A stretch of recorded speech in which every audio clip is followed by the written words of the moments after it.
Tous, bienvenue dans la paroisse invisible, dans l'évangile de Matthieu.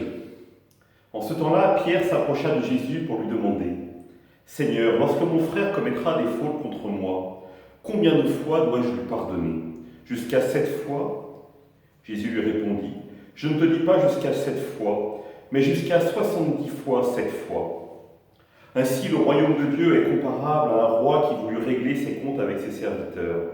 Il commençait quand on lui amena quelqu'un qui lui devait 10 000 talents, c'est-à-dire 60 millions de pièces d'argent.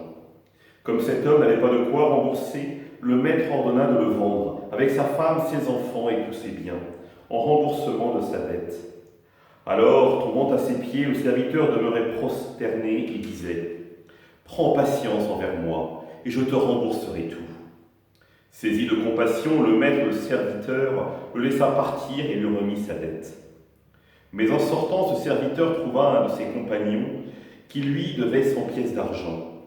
Il se jeta sur lui pour l'étrangler en disant « Rembourse ta dette. » Alors, tombant à ses pieds, son compagnon le suppliait « Prends patience envers moi et je te rembourserai. » Mais l'autre refusa et le fit jeter en prison jusqu'à ce qu'il ait remboursé ce qu'il devait.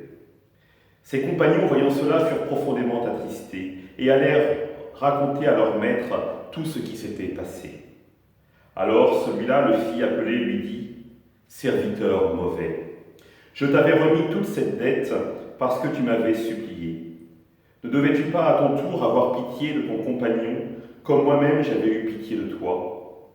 Dans sa colère, son maître le livra au bourreau jusqu'à ce qu'il eût remboursé tout ce qu'il devait. C'est ainsi que mon Père du ciel vous traitera si chacun de vous ne pardonne pas à son frère du fond du cœur.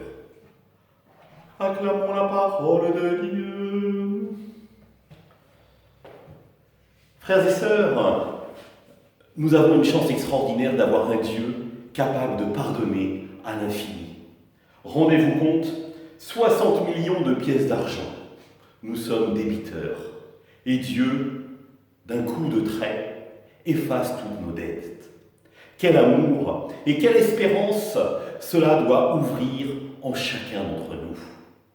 L'espérance d'avoir un Dieu qui veut le pardon pour chacun d'entre nous. Un Dieu qui nous tend la main et qui vient nous dire « N'aie pas peur, ne crains pas ».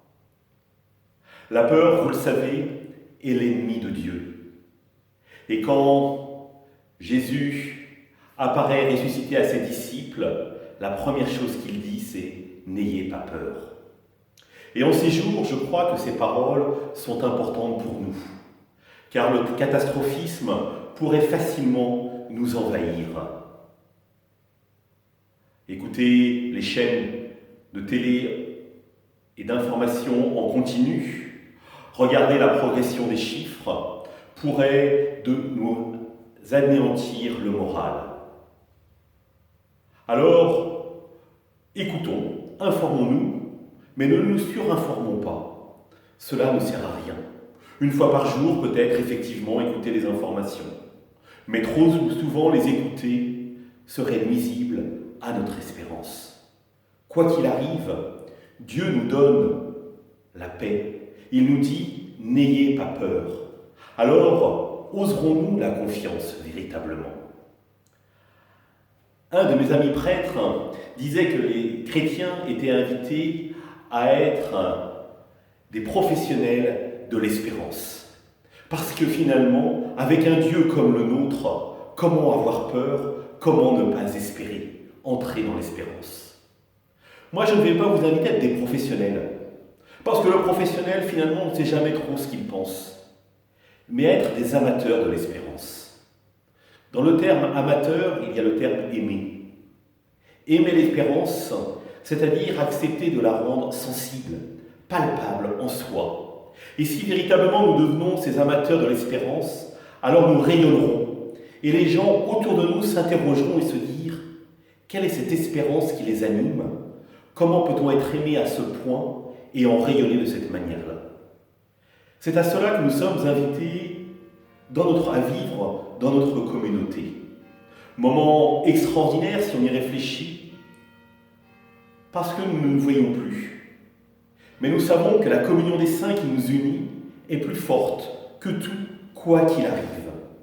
Alors je vous renouvelle mon invitation d'hier à vivre et à être chacun la cacahuète. C'est-à-dire accepter de prier pour une famille, une personne de la communauté que l'on ne connaît peut-être pas forcément, mais que pendant une semaine, on va porter dans la prière.